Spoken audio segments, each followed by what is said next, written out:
Ya, oke, mari kita sambung lagi kelanjutan dari novel Player Who Return After 10,000 Years. Baek Kang Hyun nampak terkejut saat ia mendengar Kang Woo menolak tawarannya, tapi ia sama sekali tidak marah.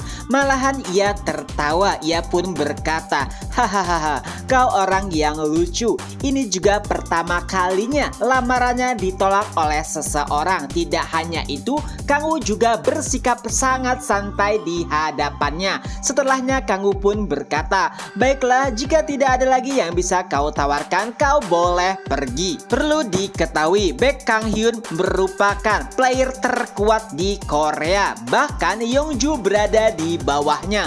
Oleh sebab itulah ia merasa tertarik dengan sikap Kang Woo yang nampak biasa saja di hadapannya, tidak merasa takut ataupun gugup. Lalu, Kang Hyun pun kembali membuat pertanyaan. "Baiklah, jadi apa yang kau inginkan?" Kang Woo pun sempat terdiam sejenak hingga akhirnya ia pun memutuskan, "Aku tidak membutuhkan apapun." Intinya ia tidak ingin bergabung dengan guild manapun. Ada satu alasan kenapa Kang Woo menginginkan hal tersebut, yaitu kebebasan. Jika ia bergabung dengan sebuah guild, ia takut akan berada di bawah seseorang dan itu membuatnya tidak nyaman. Jadi bekerja sama dengan guild Red Rose dan juga Hwarang menurutnya sudah sangat pas baginya. Hingga akhirnya Baek Kang Hyun pun membuat tawaran yang sulit. Kang Woo bahkan hampir tergiur. Ia menawarkan sebuah alat peringkat legendaris jika Kang Woo bersedia memasuki guild Hanul. Tentu saja item peringkat legendaris sulit didapatkan, bahkan jika seseorang memiliki banyak uang. Tidak hanya dari bahan-bahannya yang sulit, tapi biasanya alat peringkat legendaris hanya dibuat untuk orang-orang tertentu dan tidak semua orang bisa menggunakannya. Tentu saja itu adalah penawaran yang sangat-sangat menggiurkan. Di sisi lain, Kang Woo juga tahu jika rantai milik Yeongju juga merupakan peringkat legendaris dan itu sangat membantunya dalam pertempuran. Kang Woo sendiri bahkan berkata jika ia sedikit tertarik dengan tawaran tersebut. Tapi pada akhirnya dengan berbagai macam pertimbangan Kang Woo tetap menolak tawaran tersebut. Dan dengan begitu Kang Hyun pun tampak menyerah mendengar jawaban Kang Woo. Tapi sebelum itu ia pun meninggalkan sebuah kartu nama dan berkata, "Baiklah jika demikian, tapi jika kau berubah pikiran silakan menghubungiku."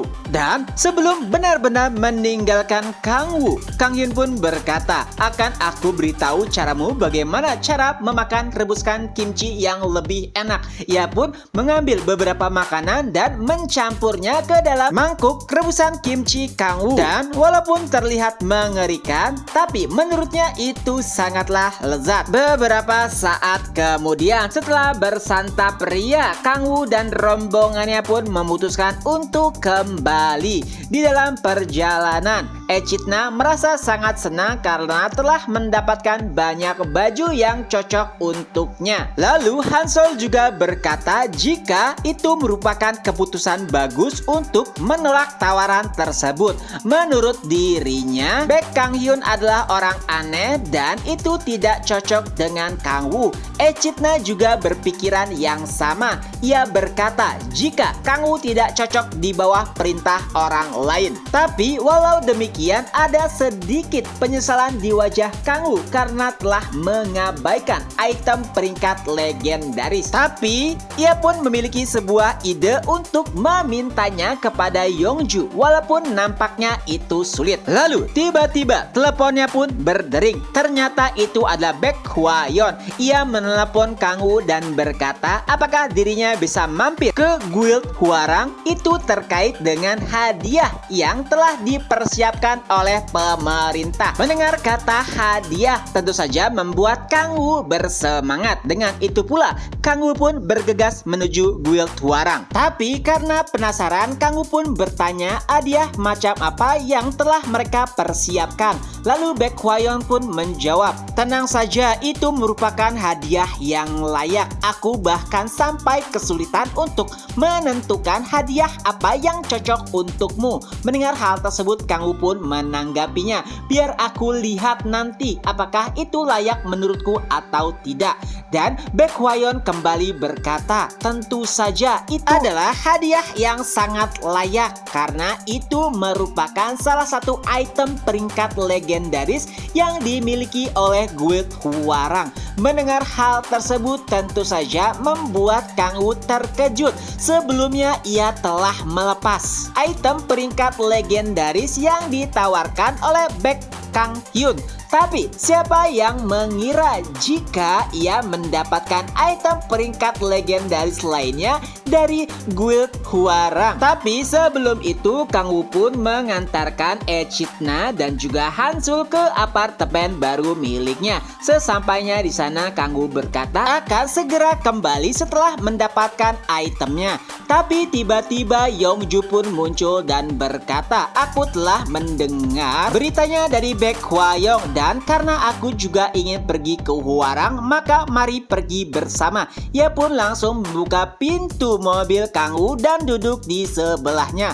Lalu saat melihat Hansul, ia pun berkata, oh jadi kau seseorang yang tinggal bersama Kang Woo. Kau pasti merasa tidak nyaman karena tinggal dengan orang aneh sepertinya. Baiklah, bagaimana jika begini? Akan aku berikan apartemen baru untukmu dan tentunya atas namamu. Jadi kau bisa tinggal di sana. Tapi sayangnya Hansul menolak dengan tegas. Ia bahkan berkata jika ia lebih senang tinggal dengan Kang Woo. Mendengar tolakan tersebut, Yeongju merasa sedikit kecewa. Tapi pada akhirnya mereka pun pergi menuju salah satu markas guild Hwarang. Di dalam perjalanan, Kang Woo pun menceritakan pertemuannya dengan Baek Kang Hyun. Ia juga menjelaskan bagaimana Baek Kang Hyun menawarkannya banyak hadiah seperti rumah, mobil, jabatan, dan bahkan item peringkat legendaris agar mau bergabung dengan guild Hanur.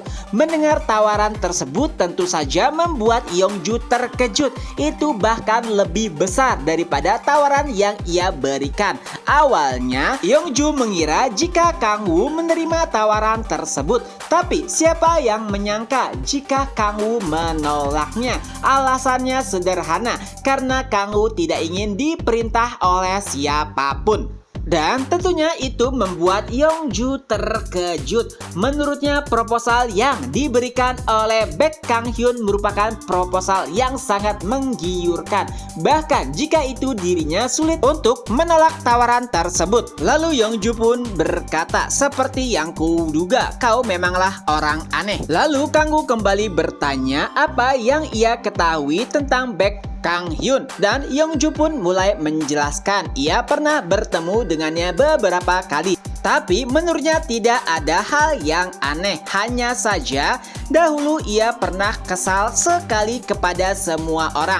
Itu semua karena dirinya gagal menjadi player tingkat dunia karena dikalahkan oleh Fujimoto Ryoma. Sebetulnya itu bukanlah hal yang besar, tapi karena para warga Korea mulai mencemoohnya dan memakinya, itu membuatnya sangat kesal. Ia bahkan dikatakan sebagai aib karena kalah dari player Jepang. Tapi sebetulnya itu semua karena hubungan yang kurang baik antara Korea dan Jepang. Mendengar hal tersebut, menurut Kang Woo itu adalah hal yang wajar. Jika itu dirinya, ia bahkan akan mencari orang-orang yang menulis hal buruk tentangnya dan mematahkan tangannya. Sebetulnya Kang Woo hanya sedikit takut jika ia balas dendam karena Kang Woo telah menolaknya. Tapi Yeongju berkata jika menurutnya Baek Kang Hyun bukanlah orang bertipe seperti itu. Mungkin ia hanya tertarik dengan sifat dan juga karakter dari Kang Woo. Mendengar hal tersebut, Kang Woo pun nampak setuju dengan pendapat Yeongju dan chapter pun berakhir. Nah, itulah kelanjutan dari novel Player Who Return After 10,000 Years. Semoga terhibur. Ketemu lagi di next video. Bye bye.